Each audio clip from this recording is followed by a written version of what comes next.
This intervention demonstration is going to show how rheumatoid arthritis clients can adapt activities of daily living and instrumental activities of daily living in order to grip, move, and manipulate objects with their hands in ways that reduce pain and improve independence.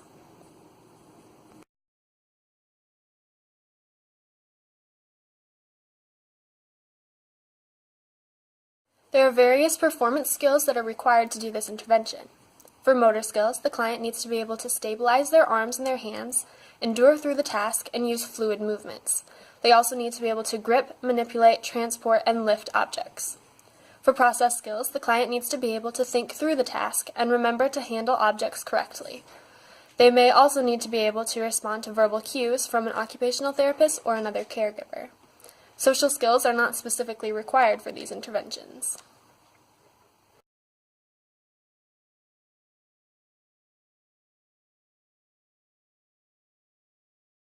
There are also client factors that may impact the client during these interventions. If the client values independence, they will work harder to learn to adapt their daily life to their current level of functioning.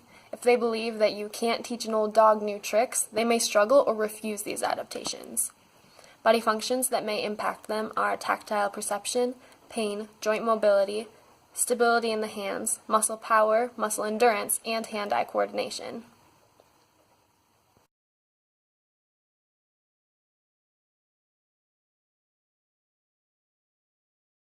Intervention results in engagement in occupation because it enables the client to be independent in their daily activities and to cope with their disease. It also teaches them the basic principles behind each adaptation so they can learn how to adapt other activities that are not specifically addressed in this demonstration.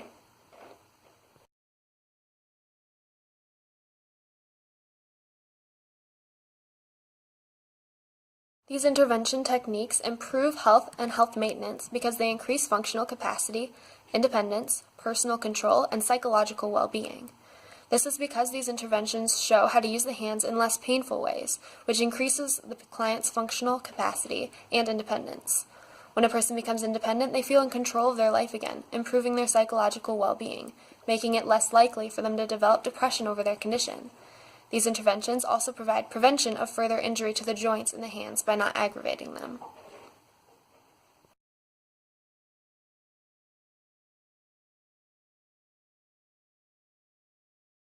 There are a few safety issues and precautions to make sure the client is aware of when doing these interventions. Make sure they are careful when handling hot or heavy objects that may cause pain even when using the techniques shown. If they are too heavy or painful to carry, it might cause them to get dropped, the client to get burned, or to lose their balance and fall. Remind them to take frequent breaks to avoid stress and fatigue that may increase joint damage. Some stretching is needed to avoid flexion contractures in the fingers, but vigorous stretching should be avoided. And finally, try to avoid positions of deformity or forces in their direction, such as ulnar drift, Boutonniere's flexion, or swan neck hyperextension.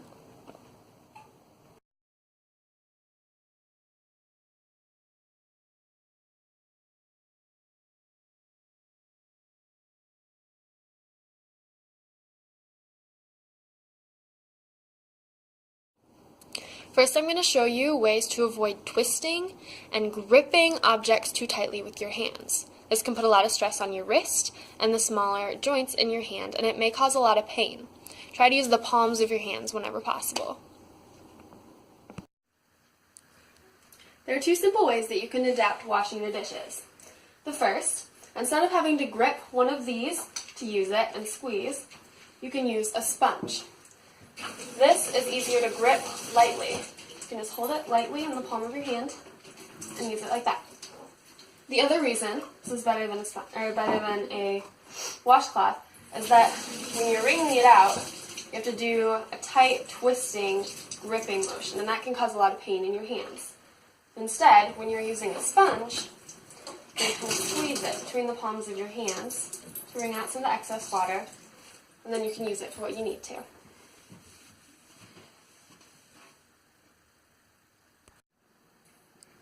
When it comes to the soaps you use, there's a simple way to adapt it. When you have squeeze bottles or bottles that you have to grip tightly to turn the cap, and then pour, or squeeze really tightly with your hands, it's easier to use pump bottles. Now with these, you can simply use your palm again against the top and push it down on your hand. And there you go. You can use this for a lot of different soaps. Works for hand soaps, hair products, lotions, and a million other things. If the product that you want doesn't already come in a pump bottle, you can buy a cheap pump bottle either from Meijer or from the dollar store and pour it in yourself. When it comes to eating, it can be really difficult to grip these little handles on the silverware and be able to manipulate them in order to eat. What you can do is you can adapt your silverware to be weighted and have a bigger grip so you can hold it lighter and use it like that. There are many ways to make your own. You can use styrofoam or some other cheap material, or you can buy your own for about $10. When putting toothpaste on your toothbrush, it requires squeezing the bottle, sometimes a lot when it's starting to empty. A way that you can avoid having to do that is you put it down on the counter like this, and then just use your palm to press against it. And then you can put kind of your whole body into it if you need to, instead of just like your wrist or your fingers. And there's no gripping. When putting on things such as coats that have zippers, it can be hard to handle the little zipper tabs that are generally pretty small, and you have to grip them pretty tightly to zip them up. If that's too painful for you, there's a simple way to fix that. On this coat, I put an adapted zipper that is bigger and easier to handle. Since it's bigger, you can grip it lighter, put this in, and zip it right up. What I used for this was just some cardboard and duct tape, but you can use something fancier if that suits you.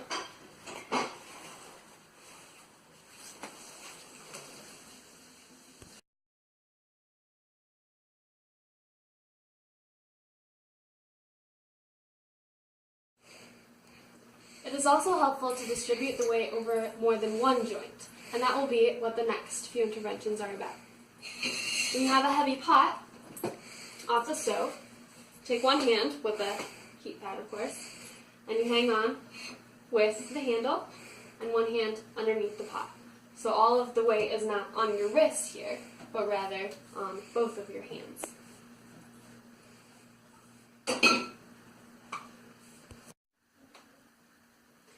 The higher up you have to reach, the more likely it is that you need to put a hand down to balance yourself to reach up.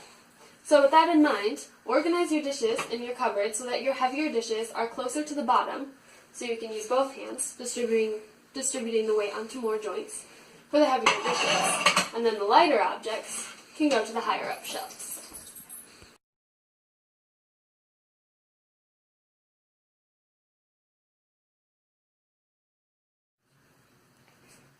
The next set of interventions all have to do with reducing the force and effort required from your fingers and your wrists.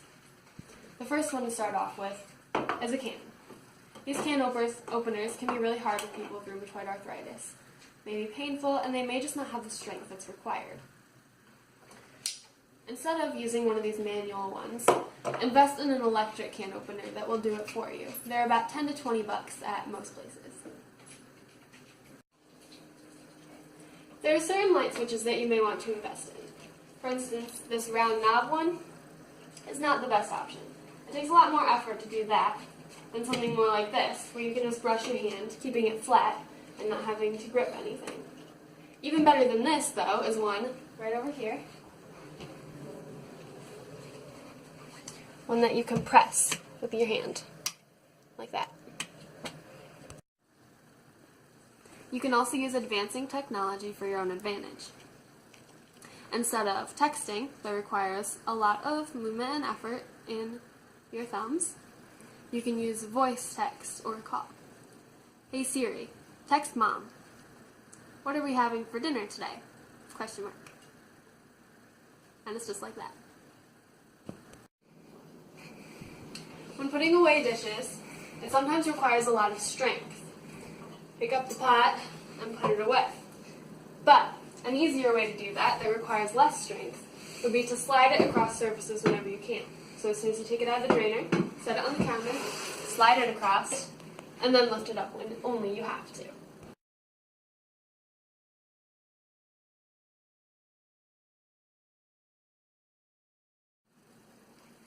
In this next set of interventions, you'll be learning to use the larger joints instead of the smaller joints in your body. For instance, instead of carrying something heavy and flat like books with your hands, try to use your forearms and your palms and carry it like this.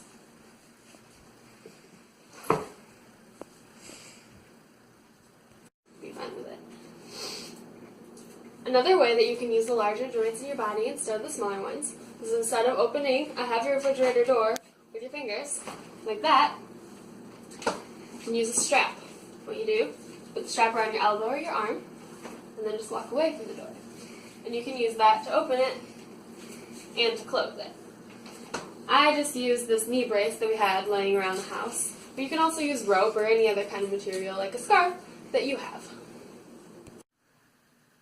If you have a lot of things to carry, or just something really heavy to carry, put it in a backpack. This way, you can distribute the weight onto the larger joints of your shoulders instead of carrying them with your hands. Just remember when you're putting on the backpack not to grab it with your hands or your wrist. Hook it around your elbow, and then on both shoulders so the weight is evenly distributed.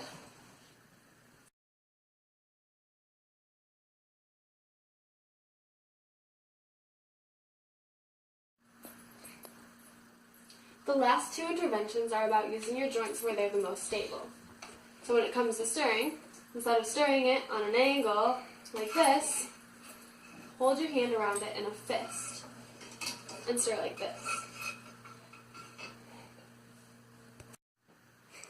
When it comes to vacuuming, instead of holding the vacuum handle like this, so that puts a lot of stress on this angle in your wrist, you can do it like this, keeping your arm straight like we did with the hot handle, like this, and then go like this. And use your whole body instead of just your smaller joints.